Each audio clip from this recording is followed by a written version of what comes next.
Kalau saya itu menyarankan adalah usia pertama kali dia tumbuh gigi.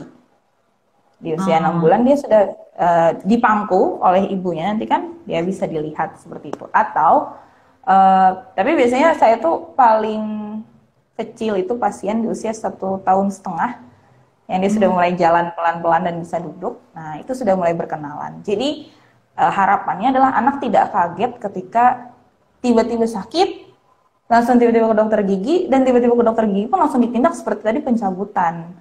Jadi kan hmm, itu bisa menimbulkan traumatis juga dengan anak gitu. Jadi kalau misalnya dia sedini mungkin diajak ke dokter gigi, misalnya tadi sudah mulai pertumbuhan gigi depan, gigi atas, geraham gitu misalnya, sudah mulai banyak lah giginya, kan hmm, sudah bisa dilihat ini, oh ada nggak bolongnya, oh ini ada ceruk-ceruk dalam tuh seperti ini kan ceruk-ceruk ini, hmm, garis-garis gigi ini. iya, iya. Nah, itu kan kalau kalau kita tidak menyikat atau membersihkannya dengan baik gitu, atau kadang ya bulu karena terlalu belakang, kadang kan anak muntah, ingin muntah dia sikat gigi begitu. Hmm, Ini kan jadi agak susah. Tidak, karena berbeda anatominya tiap orang, ada yang dalam sekali, ada yang hmm, hmm, biasa aja. Nah, kalau dia sudah sejak dini kita lihat, oh ini potensi nih bisa menempel makanan dan sulit dibersihkan.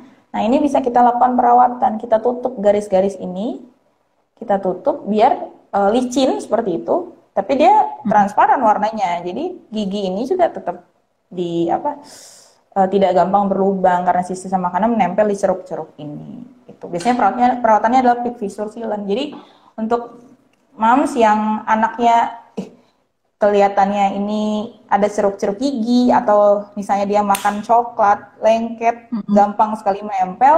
Nah, itu sudah harus kasih warning nih. Calon-calon nih gampang gampang karies nih, gampang nempel nih Hmm. sisa makanan kayak gitu. Bisa dilakukan perawatan. Oke. Jadi sedini mungkin. Karena sebenarnya bukan bukan berarti sedini mungkin itu gak ada kerjaan banget sih, oh gak ada giginya juga gitu. Nah, jadi sebenarnya untuk perkenalan ya, untuk kenalan dulu. Jadi dia nggak shock. Ini alat-alat apa? Kan apalagi ya sekarang itu, ayo loh nanti disuntik loh, giginya dicabut loh. Iya. Kita, iya, kan kita seolah-olah predator sekali ya. Wah, kita mau cabut gigi orang nih gitu. Kita jahat sekali ya enggak. Jadi sama satu lagi yang paling penting adalah saya mohon sekali ini mungkin mewakili suara teman-teman di belakang juga yang teman-teman sesama dokter gigi. Janganlah bilang kami ini mencabut gigi dengan berlaku seperti jahat seperti itu loh.